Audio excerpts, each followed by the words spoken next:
So I want to go over this next exercise with Mr. Foltz. So we just want to have a strong name recognition from him. That'll help with your recall. I know you're saying that that is an issue, and really is the driving force behind any sort of activity. As soon as we can get their attention, get them to focus in really easily, then whatever we're requesting of them is much easier to obtain or attain. So what we're going to do here, I'm going to take a treat, put it in front of his face, then drag it up towards my eyes so he's forced to follow the treats up, and then I'm going to clicker that moment and give him a treat, and so starting to develop that strong name recognition. Foltz. Good job, bud. Foltz. Good job. Foltz. Good job. Foltz. Good job. Foltz. Good job.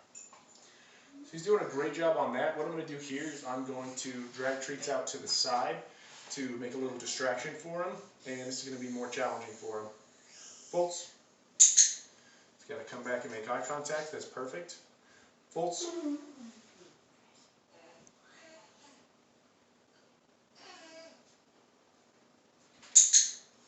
So you'll notice I say it one time. So I want you to say all of our commands one time. It'll help develop a stronger learning response and give him an opportunity to think it through. Foltz. Very good. Perfect. And it'll start to happen more rapidly, just like that. Foltz. Perfect. Try one more like that. Foltz. Very good. That's exactly what we're looking for. Now what I can do is I can wait until he's just distracted looking at anything else, and then I can say his name and get him to focus in. Foltz. Very good. Let's wait till he's distracted. It's locked in. Good job, bud. You're just honed in, huh? Yes. You're amazing.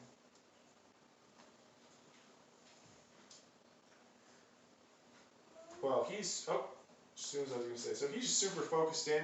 We'll move on to our next name game exercise. So what I'm going to do here, I'm going to toss a treat on the ground. Foltz. He's got to make a 180-degree turn and come back towards me. Let's try that again. Foltz. So this one I just want him to be engaged and sniffing, interested in something else, and then has to be able to turn away from something that's so fun and engaging like a treat. Foltz.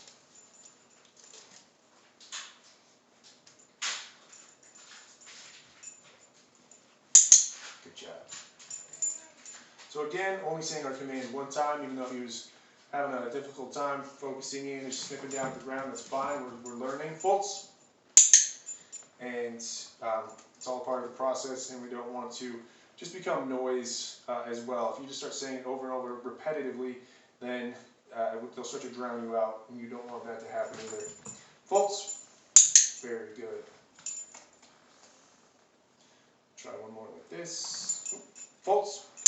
Good.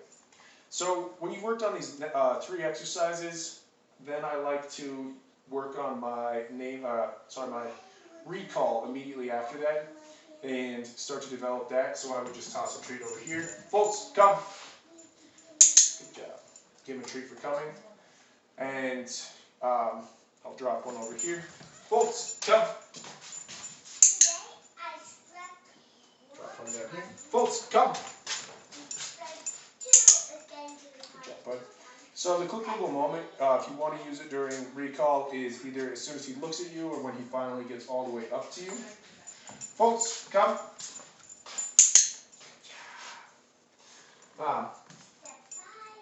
So he really finds those treats rewarding. We're starting to give him some love, but he seems to be way more interested in the treats than getting too much affection. I'm sure from you, both will be considered great rewards. But start to work on those name game exercises and work on recall immediately after. And when you're working on your recall, start to gain more and more distance between you and, if you're working with a partner, you and your partner, or if you're working by yourself, just tossing treats further and further away.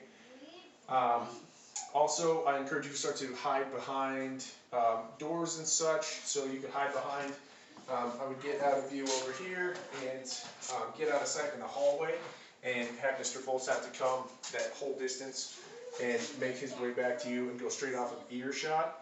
Another way to make it more challenging, but the more distance that you get, the more challenging it's going to be, and also the more environmental distractions that are going on, the more challenging it's going to be.